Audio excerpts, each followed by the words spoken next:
இவ்வளோதான் நாங்கள் ஏமாந்துட்டோம். தட்டி வைக்கிறதுக்கு ஆள் இல்லை, இப்போ தட்டி வைக்கிறதுக்கு ஆள் இருக்குது. மழையாக இருந்தாலும் பரபரப்பாக எப்போவுமே இருக்கக்கூடிய ஒரு இடம்தான் யாழ்ப்பாண நகரம். இந்த யாழ்ப்பாண நகரத்தில் நாங்கள் மக்களோட பேச போகிறோம்.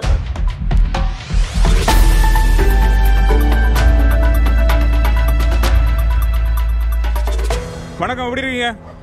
தமிழ் கட்சிகள் தான் கிடைக்கும். தமிழ் கட்சிகளுக்கு நன்றி.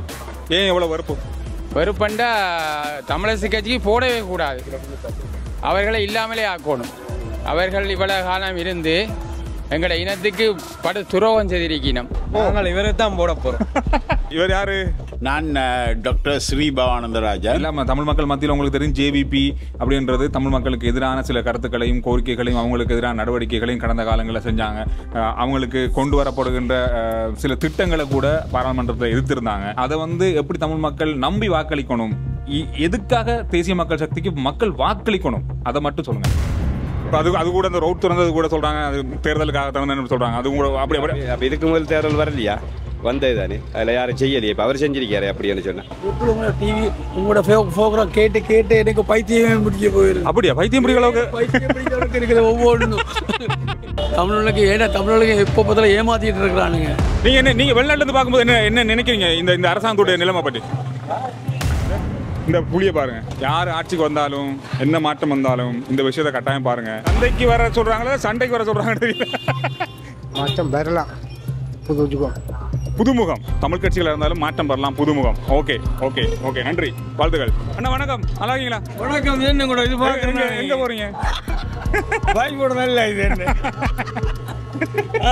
இங்கே 6 சீட் இருக்கு. 6 சீட்ல 2-3 பெரும்பான்மையாக கிடைக்கும். ஓ, அந்த அளவுக்கு மக்கள் மாறியிருக்காங்களோ? சரியான மாற்றம். ஏன் அப்படி மாறிருக்காங்கன்னு நினைக்கிறீங்க? மாறிக்கண்டா இப்போ சென்னது பொங்கல் கூட மாற்றி போட்டாங்க ஆக்களை. அவங்க தான் இப்போ செய்கிறதுங்க நல்ல மாதிரி செய்கிறதா. என்ன அப்படி நல்லா செய்கிறேன்னு எல்லாம் சொல்கிறாங்க. அப்படி என்ன செஞ்சாங்க இந்த ஒரு 1.5 மாதத்தில்?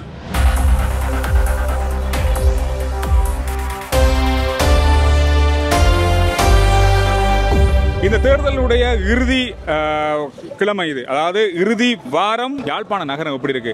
சமூக வலைதளங்களில் வேற மாதிரி மிகப்பெரிய ஒரு மாற்றத்தை நோக்கி பயணிக்கிற ஒரு சூழலை சமூக வலைதளங்களை பார்க்குறோம். அது உண்மையிலேயே இருக்கா? மக்களோட நேராக பேசி பார்ப்போம். மக்கள் நேரடியாக என்ன சொல்கிறாங்க, சமூக வலைதள கருத்துக்களை தாண்டி நேரடியான மக்கள் கருத்துக்கள் எப்படி இருக்கு யாழ்ப்பாணத்தில், இந்த விஷயத்தை நேரடியாக கேட்க போகிறோம். வாங்க. அதோட இந்த வீடியோவில் வேட்பாளர்களை நேற்று நாள் தற்செயலாக நிறைய வேட்பாளர்கள் சந்தித்தோம். அதே மாதிரி இங்கேயும் வேட்பாளர்கள் சந்திக்கக்கூடிய வாய்ப்பு இருந்தால் அவங்களையும் நாங்கள் சந்திப்போம். எந்த கட்சி, எந்த சுயேட்சை குழு, இதெல்லாம் நமக்கு இல்லை. யாரை சந்திக்கிறோமோ அவங்களுடைய கருத்துக்களும் அவங்களுடைய எண்ணங்களும் அவங்களுடைய வித்தியாசமான நோக்கமும் எப்படி இருக்குது, மக்கள்கிட்ட அவங்க என்ன கோரிக்கைகளை முன்வைக்கிறாங்க, என்ன நிபந்தனைகளை முன்வைக்கிறாங்க, என்ன விஷயங்களை எதிர்க்கிறாங்க, என்ன விஷயங்களுக்கு சார்பாக இருக்காங்க, இந்த மாதிரியான பல கேள்விகள் நம்மகிட்ட இருக்குது. அந்த கேள்விகளோட மக்களையும் வேட்பாளர்களையும் இந்த வீடியோவில் சந்திக்கலாம். வாங்க.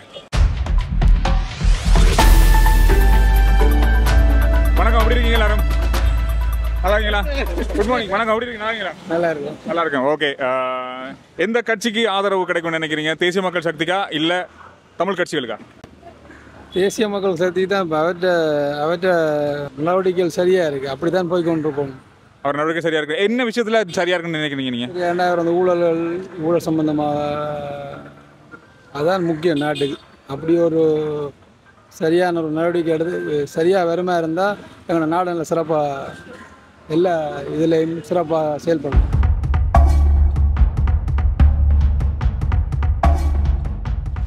வணக்கம், எப்படி இருக்கீங்க? தமிழ் கட்சிகள் தான் கிடைக்கும். தமிழ் கட்சிகளுக்கு நன்றி. வணக்கம் தம்பி, எப்படி இருக்கீங்க? பாராளுமன்றத்தில் யாருக்கு பெரும்பான்மை கிடைக்கும்? நாங்கள் இவரை தான் போட போறோம். நீங்க கையில எடுத்து வச்சிருக்கீங்களா இல்ல உண்மையாக எனக்கு பார்த்துட்டு எடுத்தீங்களா? இல்லை, நான் உண்மையாக தான். சரி, இவர் யாரு? அனுரவோடு நான் உங்களோடு யாழ் மாவட்டத்தில் இருந்து பாராளுமன்றம் டாக்டர் எஸ் ஸ்ரீ பவானந்தராஜா. இவரை சந்திப்போமா தம்பி? சந்திப்போமா? வர எங்க இருக்காரு? எங்க இருப்பாரு? அவரு ஹாஸ்பிட்டல் இருப்பாரு. ஓகே, வந்தோடனே பேனரை காட்டாரு யாருன்னு பார்ப்போம். தேசிய மக்கள் சக்தியில் வைத்தியர். வணக்கம். நல்லா இருக்கீங்களா?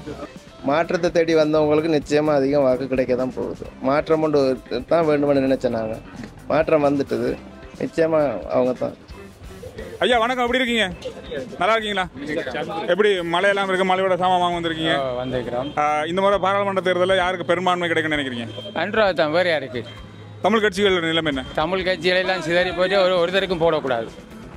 அவையெல்லாம் மக்களை இவ்வளோ காலம் ஏமாத்திருக்கணும். ஏன் எவ்வளோ வெறுப்பு? வெறுப்பண்டா தமிழரசு கட்சிக்கு போடவே கூடாது. அவர்களை இல்லாமலே ஆக்கணும். அவர்கள் இவ்வளோ காலம் இருந்து எங்களோட இனத்துக்கு துரோகம் செய்திருக்கணும். மாம்பழ சின்னத்துக்கு தான் பார்க்கறீங்க. யார் மாம்பழத்தின்? அது கேவி தராஜா. ஓகேண்ணா, நன்றி நன்றி, உங்களுடைய கருத்துக்கு நன்றி. வணக்கம் அண்ணா, எப்படி இருக்கீங்க? யாருக்கு அதிக பெரும்பான்மை கிடைக்கும்? பெரும்பான்மை வந்து அரசாங்கத்துக்கு தான். அனுராய் தான். இங்க இருக்க தமிழ் கட்சிகளுக்கான வாய்ப்பு ஏன் குறைஞ்சிருக்குன்னு நினைக்கிறீங்க? வாய்ப்பு குறைஞ்சிருக்கு, யாரும் செய்யலையே. இதுவரையில் யாரும் எதுவும் செஞ்சிருக்காங்களா? இல்லையே. இப்போ அவர் வந்து செஞ்சிருக்க அந்த எவ்வளோ எத்தனை வருஷம் மூடி கிடந்த ரோட்டை திறந்திருக்காரு. இப்போ அது கூட அந்த ரோட் திறந்தது கூட சொல்றாங்க, அது தேர்தலுக்காக திறந்ததுன்னு சொல்றாங்க. அது கூட அப்படி அப்போ இதுக்கு முதல் தேர்தல் வரலையா? வந்தது தானே, அதில் யாரும் செய்யலையே. இப்போ அவர் செஞ்சிருக்காரு அப்படின்னு சொன்னால் பாதுகாப்பு சம்பந்தமான விஷயங்கள் இருக்குதான், இல்லையென்று இல்லை. உடனடியாக எதுவும் செய்யலை, ஆனால் செய்யலாம், இன்னும் செய்வார். அதை எதிர்பார்க்குறோம். வேற அந்த நம்பிக்கை வந்து அந்த நம்பிக்கை இருக்கு, செய்வாருங்கிற நம்பிக்கை இருக்கு, கண்டிப்பாக செய்வார். நன்றி அண்ணா, உங்களோட கருத்துக்கு நன்றி. வணக்கம், எப்படி இருக்கீங்க? நல்லா இருக்கீங்களா? எப்படி உங்களோட டிவி உங்களோட ப்ரோக்ராம் கேட்டு கேட்டு எனக்கு பைத்தியமே பிடிக்க போயிருக்கு. அப்படியா? பைத்தியம் பிடிக்கிற அளவுக்கு? பைத்தியம் பிடிக்கிற அளவுக்கு இருக்குது ஒவ்வொன்றும். அவ்வளோ அழகா சொல்றீங்க எல்லா விஷயம். இப்போ யாழ்ப்பாண தேர்தல் காலம் எப்படி இருக்குன்னு நினைக்கிறீங்க? நீங்க யாருக்கு அதிக பெரும்பான்மை கிடைக்கும்? தமிழ்நாளுக்கு யாரும் போடுறதே சந்தேகமா இருக்கு. தமிழ்நாளுக்கு ஏன்னா தமிழ்நாளுக்கு இப்போ பதில் ஏமாத்திட்டு இருக்கிறானுங்க. அதுதான் அவனுங்களுக்கு போடுவாங்களா இல்லை அவனுக்கு தெரியாது. ஏன்னா ஆனால் அனைவன் அப்படி போட்டாலும் கூட மக்களுக்கு சேவை செய்யறவங்களுக்கு போடணும். அதான் நமக்கு தேவை. என்ன கண்ணை கொடுத்துக்கொண்டு காரை கொடுத்துக்கொண்டு இதெல்லாம் கொடுத்து சரி வராது. மக்களுக்கு இவ்வளோ ஏமாத்தினானுங்க. இவ்வளோ நாங்கள் ஏமாந்துட்டோம். தட்டி வைக்கிறதுக்கு ஆள் இல்லை, இப்போ தட்டி வைக்கிறதுக்கு ஆள் இருக்குது. ஹலோ ஹலோ, என்ன எல்லாருக்கும் பொட்டு திருநெல்லாம் போட்டிருக்காங்க? சூரம் போறபடியா? வணக்கம், எப்படி நல்லா இருக்கீங்களா? ஹலோ, எப்படி இருக்கீங்க? உங்களோட இதை பார்த்து தான் நாங்கள் இங்கே வந்தோம். இங்க கருவாடு அப்படியா? போன வருஷம் ஒரு வீடியோ போடுறேன் கருவாடு. இல்லை, இந்த வருஷம் தான் நெடுக போடுவீங்கன்னு நினைக்கிறேன். என்ன மாதிரி இருக்கு யாழ்ப்பாணத்துடைய தேர்தல் களம்? யாழ்ப்பாணத்துடைய தேர்தல் களம் எங்களுக்கு தெரியல. ஆனால் கூடுதலாக பார்க்குற மாதிரிக்கு அவர் அனுராட்டை தான் கொஞ்சம் சொல்கிறாங்க. நான் வந்து கேட்ட இடத்துல வெளிநாட்டிலேருந்து வந்தீங்களா? லண்டன். நீங்கள் வெளிநாட்டிலேருந்து பார்க்கும்போது என்ன நினைக்கிறீங்க இந்த அரசாங்கத்துடைய நிலைமை பற்றி? வணக்கம் வணக்கம் வணக்கம் வணக்கம், நல்லா இருக்கீங்களா? நல்லா இருக்கீங்களா? எப்படி போகுது? வீடியோ பண்ணலாம், பரவாயில்லையா? என்ன மாதிரி யாழ்ப்பாணத்துடைய தேர்தல் களம் இருக்கு? யாருக்கு அதிக வெற்றி வாய்ப்பு இருக்கும்? இந்த முறை சரியான கஷ்டம். யாருக்கு கஷ்டம்? தமிழ் மக்கள் இந்த பிரதிநிதிகளுக்கு தான் கஷ்டம். அப்படின்றீங்க? ஓகே, தமிழ் மக்களுக்கு நன்றி. தமிழ் மக்களுக்கு உண்மையாக நடக்க போகுது. ஓகே, மாற்றம் இருக்குன்றீங்க? கட்டாயம் மாற்றம் வரணும். இந்த தேர்தலோட அரசாங்கம் எப்படி மாறி இருக்கோ அதே மாதிரி வடக்கு கிழக்குலையும் ஒரு பெரிய மாற்றம் வரணும்னு நாங்கள் எதிர்பார்க்கிறோம். ஓகே, நன்றி நன்றி நன்றி நன்றி. நான் போன முறையும் சொன்னேன், இந்த மாதிரி யாழ்ப்பாணத்தை பொறுத்தவரையில் யாழ்ப்பாணத்தில் இந்த பாதை, அதாவது இந்த வைத்தியசாலை வீதி தானே இது. இந்த வைத்தியசாலை வீதி நடைபாதையே இல்லாத ஒரு வீதி. சரி, குறைஞ்சது நடைபாதை இல்லை. இந்த பக்கம் பாருங்கள், ரோட்டில் வாகனம் போகிறது, அதுலேயே வாகனம் பார்க் பண்ணியிருக்கும். மக்கள் வந்து நடந்து போகிறதுக்கு பாதையே இல்லை. நான் போன ஒரு 6 மாதத்துக்குள்ள ஒரு வீடியோ போட்டிருந்தேன். சரி, ஓகே, இதால் நடந்து போகலான்னு பார்த்தா இங்கே பாருங்கள், இந்த இடத்த இப்படி குழி இருந்தா பாருவானே, இந்த குழியை பாருங்க. யார் ஆட்சிக்கு வந்தாலும் என்ன மாற்றம் வந்தாலும் இந்த விஷயத்தை கட்டாயம் பாருங்க. இது சந்தைக்குள்ள வரவா? சந்தைக்கு வர சொல்றாங்களா சண்டைக்கு வர சொல்றாங்கன்னு தெரியல. சந்தைக்கு வாங்க முட்டு சந்தைக்குள்ள குறுக்கு பாதை, அதால வரோம். ஓகே ஓகே ஓகே, நல்லா இருக்கு. நீங்க எப்படி இருக்கீங்க? எப்படி நல்லா இருக்கு. எப்படி போகுது வேலையெல்லாம்? பரவாயில்ல. கூடுதலாக தமிழ் கட்சியில் கிடைக்கும். மாற்றம் வரலாம், புதுமுகம். தமிழ் கட்சிகள் இருந்தாலும் மாற்றம் வரலாம், புதுமுகம். ஓகே ஓகே ஓகே, நன்றி, வாழ்த்துக்கள். இதை வந்து என்னென்ன குறிக்கோளாக சொல்கிறோன்னு தெரியாது. என்ன சொல்கிறாங்க மக்கள்? இங்கே மக்களை பொறுத்தவரைக்கும் சாதாரணமாக நல்லா தான் இருக்கிறோம். கொஞ்சம் பொருளாதாரங்கள் பிரச்சனைகள் ஆட்டோக்கெல்லாம் மூடி சீவிக்கல. அதுங்களால் எங்களோட வாகன சிலவுக்கு நாங்கள் ஒரு நாள் ஃபுல்லாக ஓடுறதை காணாது. முந்தி 2000 ஒரு 2 டயர் 5000 மாற்றினாங்க. இப்போ 1 டயர் 5000 மாற்றம் வந்தால் எங்களுக்கு சந்தோஷம் அரசாங்கத்துக்கு. ஓகே, நன்றி நன்றி நன்றி.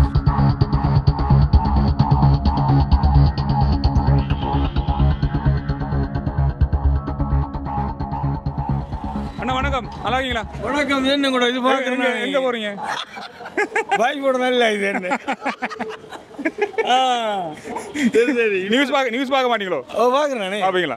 ஓகே. யாழ்ப்பாணத்தில் இருக்கிற தேர்தல் களம் எப்படி இருக்கு? யாருக்கு அதிக பெரும்பான்மை கிடைக்கும்? தமிழ் கட்சிக்கா அரசாங்கத்துக்கா? எல்லாருக்கும் ஒவ்வொன்றா கிடைக்கும். அப்படியா? எல்லாரும் ஒவ்வொன்றா கிடைக்குமா? ஒவ்வொன்று கிடைக்கும். அனுராக்கு ஒரு 3 அல்லது 2. இங்கே 6 சீட் இருக்கு. 6 சீட்டில் 2 3 பெரும்பான்மையாக கிடைக்கும். அனுராக்கு. ஓ, அந்த அளவுக்கு மக்கள் மாறிருக்காங்களா? மாறியிருக்காங்களோ? சரியான மாற்றம். ஏன் அப்படி மாறிருக்காங்கன்னு நினைக்கிறீங்க? மாறிக்கண்டா இப்போ சென்னது பொங்கல் கூட்டம் மாற்றி போட்டாங்க ஆக்களை. தமிழ் மக்களை நம்பி இருந்தால் கூட்டம் மாற்றி போட்டா தான் பிரச்சனை. சரி, பரவாயில்ல. அதில் சிறுதானிய சில வேலை கொண்டு கிடைக்கலாம், டக்ளஸ் கொண்டு கிடைக்கலாம். மற்றது சைக்கிளுக்கும் சில வேலை உண்டு. மற்ற மூன்று அரசாங்கத்தை அது மாற்றம். இப்போ அரசாங்கத்தை மக்கள் இவ்வளவு நம்புறதுக்கு என்ன காரணம்னு நினைக்கிறீங்க நீங்கள்? நம்புறது காரணம் என்ன? இந்த ஒரு சில 1-2 விஷயங்களை சரியாக செய்கிறான். இப்போ சரியாக செய்ய இதுதான். இப்போ இந்த விடுவிச்ச இந்த இது ரோட்டு விடுவிச்ச உண்டு. ஆரம்பகட்டம் நல்லா இருக்குது. இனி ஒவ்வொன்றும் சொல்லிடாது. ஓகேண்ணா, ஓகே. நன்றி. சரியான ஐயோ ஒவ்வொரு நாளும் பார்த்து கொண்டே இருக்கிறேன். அப்படியா? நன்றி. சந்தோஷம். வணக்கம். நல்லா இருக்கீங்களா? எப்படி போகுது வேலையெல்லாம்? வேலை தானே பிரச்சனையாக கிடையாது. என்ன பிரச்சனை? இந்த பிக்னி எல்லாம் அது வந்து வட்டி ஆட்டோ நாங்கள் பாட்டில் விலைக்கு வாங்கி பெட்ரோல் இந்த விலைக்கு அடித்து தொழிலே செய்யலாம் இருக்குது. யாருக்கு இங்கே பெரும்பான்மை இருக்குன்னு நினைக்கிறீங்க? அரசாங்கத்துக்கா தமிழ் கட்சிகளுக்கா? அரசாங்கத்துக்கு தான் பெரும்பான்மை. எத்தனை ஆசனமாகி கிடைக்கும்னு நினைக்கிறீங்க? 6 ஆசனங்களில் எத்தனை கிடைக்கும் அரசாங்கத்துக்கு? இப்படி வைக்க 4 கட்டாயம் கிடைச்சது. 4 அரசாங்கத்துக்கு கிடைக்கும்ன்றீங்களா? எல்லாற்ற வாயிலும் இப்போ வந்து இப்போ நியாயமானதெல்லாம் செய்திருக்கிறாரு. நல்லதை பற்றி இதுதான் கதைக்கிறாங்க. நல்லா இருக்கீங்களா? நல்லா இருக்கா? என்ன மாதிரி பாராளுமன்ற தேர்தல் யாருக்கு அதிக வாய்ப்பு இருக்குன்னு நினைக்கிறீங்க? பாராளுமன்ற தேர்தல் அரசாங்கத்துக்கா தமிழ் கட்சிகளுக்கா? கூடுதலாக அரசாங்கத்துக்கு தான் இருக்கிற மாதிரி. அரசாங்கம் தான் இருக்குன்றீங்க. இங்கே பாருங்க, அப்படியா? சும்மா ஆவி பறக்க இந்த மலைக்கு நல்லா தான் இருக்குமா? ஆவி பறக்க மலைக்கு நல்லா இருக்கும் சோளம். இந்த தேர்தலை பொறுத்தவரை இப்போ சொல்லலாமல் இருக்கு. என்றால் இப்போ தமிழ் கட்சிகள் கணக்கு கேட்கணும், சுயேட்சையாகவே எக்கச்சக்கம் கேட்கணும். யார் முடிவெடுக்க போகணும்னு சொல்லி ஒன்றுமே டிஸ்கஸ் பண்ணலாமல் இருக்கு. வணக்கம். நல்லா இருக்கீங்களா? ஓகே. என்ன சரி 2 பேர் என்ன பேசுறீங்க? அரசியலை பற்றி இல்லை. ஓகே. எத்தனை நாளைக்கு பிறகு காண்றீங்க 2 பேரும்? 1 மாதம். 1 மாதத்துக்கு பிறகு. நண்பர்களா 2 பேரும்? ஒன்றா படிச்சீங்களோ? ஒன்றா படிச்சாங்க. ஒரே ஸ்கூல்ல? இல்லை வேற ஸ்கூல்ல. யாருக்கு இங்கே அதிக பெரும்பான்மை இருக்குன்னு நினைக்கிறேன்? தமிழ் கட்சிக்கா அரசாங்கத்துக்கா? அரசாங்கத்துக்கு தான். எத்தனை ஆசனம் கிடைக்கும்? அது சொல்ல தெரியுங்க. ஆனால் பெரும்பான்மை அவங்களுக்கு தான் இருக்கு. அவங்க தான் இப்போ செய்கிறதுக்கு நல்ல மாதிரி செய்கிறதா. என்ன அப்படி நல்லா செய்கிறேன்னு எல்லாம் சொல்கிறாங்க. அப்படி என்ன செஞ்சாங்க இந்த ஒரு 1.5 மாதத்தில்? எதிர்பாராத மாற்றம் உண்டு. இப்போ என்ன சொல்கிறது, இனம் புரியாத நம்பிக்கை முதல்ல வருது. மற்ற இந்த ஊழலெல்லாம் அழிக்கிறாரு, அதெல்லாம் இப்போ பிடிக்கக்கூடிய ஒரு விஷயமா இருக்குது. அதில் அவருக்கு தான் சப்போர்ட். ஓகே, நன்றி. சந்திப்போம். நண்பர்கள் குழப்பினா நாங்கள் பேசுகிறத.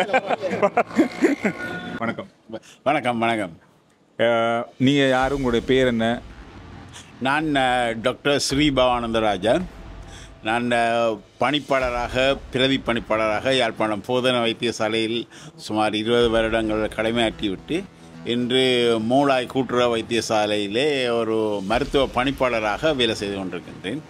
தேசிய மக்கள் சக்தியினுடைய ஒரு வேட்பாளர். இப்பொழுது இந்த அரசியல் ஒரு வைத்தியராக இருந்து பணிப்பாளராக இருந்து இந்த அரசியலுக்கு வர்றதுக்கு காரணம் என்ன?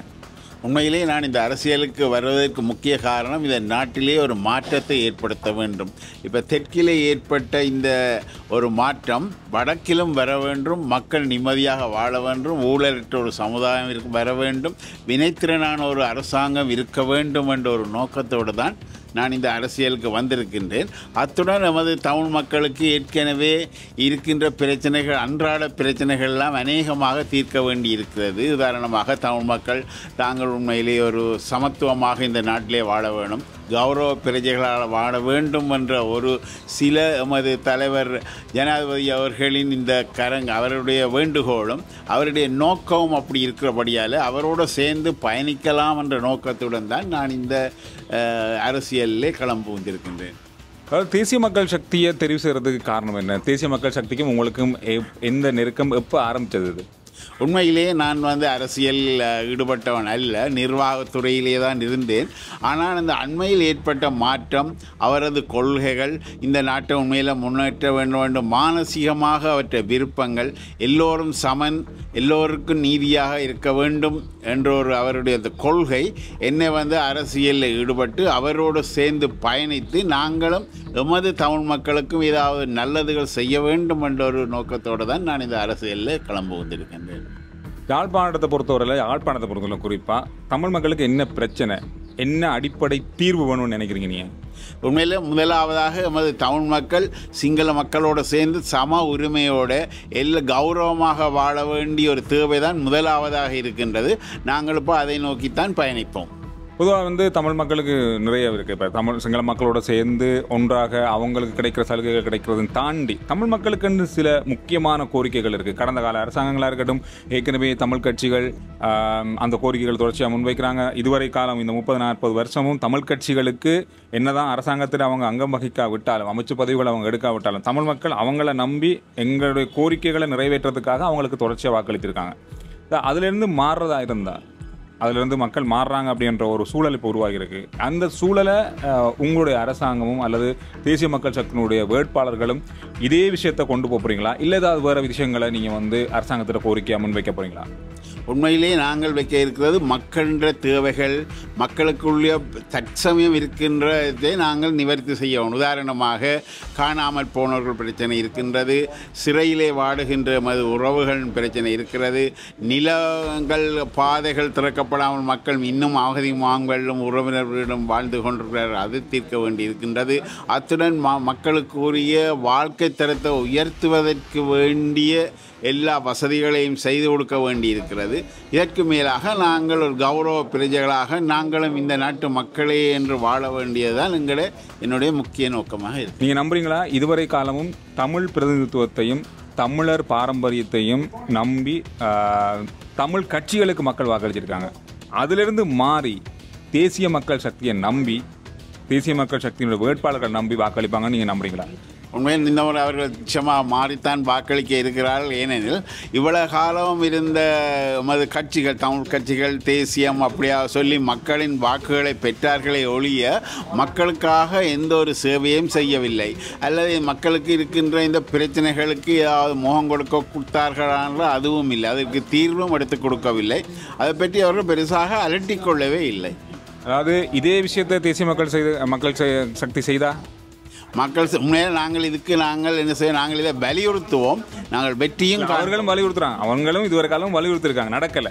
நீங்களும் வலியுறுத்துறேன் அப்படின்னு சொல்லும் பொழுது அப்படியே ஆயிட்டா இல்லை, நாங்கள் அதுக்காக கட்ட நடவடிக்கை ஒன்று எடுப்போம், அது செய்வோம் என்று எங்களுக்கு மக்களுக்கு நாங்கள் அது தொடர்பாக அரசாங்கத்தோட இம்முனை வேலை இருக்கிறது ஆளுங்கட்சி அரசாங்கம். எனவே நாங்கள் அவர்களுக்கு இதை பற்றி எல்லாம் எடுத்து கூறி அவர்களை வலியுறுத்துவோம் என்று தான் நாங்களால் சொல்ல முடியும். வலியுறுத்துறன் அப்படின்றதான் ஒரு பதில். ஓகே, இதுவரை காலமும் என்னை பொறுத்த வரைக்கும் தேசிய மக்கள் சக்தியால் தமிழ் மக்களுக்கு எதுவும் நடந்ததில்லை, நேரடியாகவே நமக்கு தெரியும். அப்படி இருக்கும்போது தமிழ் மக்கள் எப்படி ஜனாதிபதியுடைய கட்சியையும் அவருடைய, அதாவது தேசிய மக்கள் சக்தியினுடைய வேட்பாளர்களையும் நம்புவாங்க? இவ்வளோ காலமும் நம்மடாக்களே செய்யலை. எல்லாம் தமிழ் மக்கள் மத்தியில் உங்களுக்கு தெரியும், ஜேவிபி அப்படின்றது தமிழ் மக்களுக்கு எதிரான சில கருத்துக்களையும் கோரிக்கைகளையும் அவங்களுக்கு எதிரான நடவடிக்கைகளையும் கடந்த காலங்களில் செஞ்சாங்க. அவங்களுக்கு கொண்டு வரப்படுகின்ற சில திட்டங்களை கூட பாராளுமன்றத்தில் எதிர்த்திருந்தாங்க. இந்த மாதிரியாக இருக்கும்பொழுது திடீரென ஒரு மாற்றத்தை கொண்டு வந்து தமிழ் மக்களுடைய வாக்குகளை பெற்றுக்கொள்கிற முயற்சி என்றது அது எந்த அளவுக்கு தமிழ் மக்கள் மத்தியில் போய் சேர்ந்துருக்கு, அதை எப்படி தமிழ் மக்கள் நம்பி வாக்களிக்கணும், எதுக்காக தேசிய மக்கள் சக்திக்கு மக்கள் வாக்களிக்கணும், அதை மட்டும் சொல்லுங்க.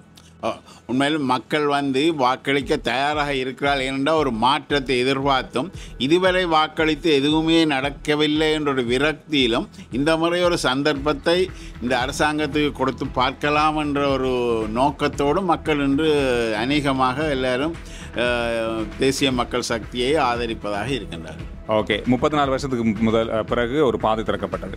இதுவும் கூட தேசிய மக்கள் சக்தியினுடைய தேர்தல் பிரச்சாரம் அல்லது தேர்தல் ப்ரமோஷன் இப்படி சொல்லப்படுது. இல்லை, இது உண்மையிலேயே அது மக்களின் காணி, மக்களின் பாதை, மக்களுக்காக வழங்கப்பட்டது. உங்களுக்கு தெரியும், எந்தவித ஒரு ஆர்ப்பாட்டமோ தோரணங்களோ மேளதாளங்களோ இருந்து மிகவும் எளிமையான முறையிலே ஆளுநர்கள் அந்த பாதை மக்களுக்காக திறந்து வைக்கப்பட்டது. எனவே இதிலே இது ஒரு அரசியல் தந்திரமோ அல்லது எங்களோட வாக்கு எடுப்பதற்கான ஒரு நடவடிக்கையோ அல்ல. இதில் இன்னும் நாங்கள் கணக்கு செய்ய, நான் அந்த பகுதிக்கு விஜயம் செய்த பொழுது மக்கள் தங்களது நிலபலன்களையும் விடுந்த தருமாறு கேட்டிருந்தார்கள். நான் சொல்லியிருந்தேன், நான் இது தொடர்பாகவும் நமது அரசாங்கத்துக்கு சென்று அவர்களுக்கு இதை தெரிவித்து அவர்களையும் எடுப்பதற்குரிய நடவடிக்கையை செய்வேன் என்று நான் அவர்களுக்கு ஏற்கனவே சொல்லி இருக்கின்றேன். ஓகே, இதுவரை காலமும் நான் வந்து இந்த கட்சிக்கு இத்தனை ஆசனங்கள் கிடைக்கும், இந்த கட்சிக்கு இத்தனை ஆசனங்கள் கிடைக்கும் அப்படின்றது எங்களுக்கு ஓரளவுக்கு தெரியும். தேசிய மக்கள் சக்திக்கு இந்த முறை யாழ் மாவட்டத்தில் யாழ் தேர்தல் தொகுதிக்குள்ளே எத்தனை ஆசனங்கள் கிடைக்கும்? நாங்கள் இந்த முறை 3 ஆசனங்களை எதிர்பார்க்கின்றோம். அது மக்கள் அதுக்குத்தான் வாக்களிக்க இருக்கிறார்கள். இந்த கருத்து கணிப்புகள் எல்லாம் அப்படித்தான் சொல்லுவோம். நாங்கள் சென்ற இடமெல்லாம் எங்களுக்கு நல்ல வரவேற்பு இருந்தது. நீங்கள் தான் இந்த முறை வர வேணும், நீங்கள் போய் எங்கள் பிரச்சனையை சொல்ல வேணும் என்று மக்கள் எங்களையே தெரிவு செய்தார்கள் என்று நான் எதிர்பார்க்கிறேன். 6 ஆசனங்களில் 3 ஆசனம் தேசிய மக்கள் சக்திக்கு கிடைக்கும் என்று நான் உறுதியாக கூறுவேன். உறுதியாக? ஓகே. இந்த மாற்றம் வந்து எப்படி இருக்க போகுது அப்படின்னு தெரியல. நிறைய வேட்பாளர்களை சந்திக்கிறோம். நிறைய ஒவ்வொரு கட்சிகளுடைய வேட்பாளர்களுடைய எண்ணங்கள் கொஞ்சம் வித்தியாசமாக இருக்குது. வாழ்த்துக்கள் டாக்டர். உங்களுடைய இந்த பயணம் உங்கள் அரசியலுக்கும் உங்களுக்கும் சம்பந்தமே இல்லாமல் இருந்து ஒரு வைத்தியத்துறையிலிருந்து அரசியலுக்கு வந்திருக்கீங்க. நிறைய நல்ல விஷயங்களை மக்கள் இப்போ இருக்கிற அரசாங்கத்திடம் வந்து எதிர்பார்க்குறாங்க. அதனுடைய பிரதிநிதிகளாக வந்து நீங்கள் இருக்க போகிறீங்க.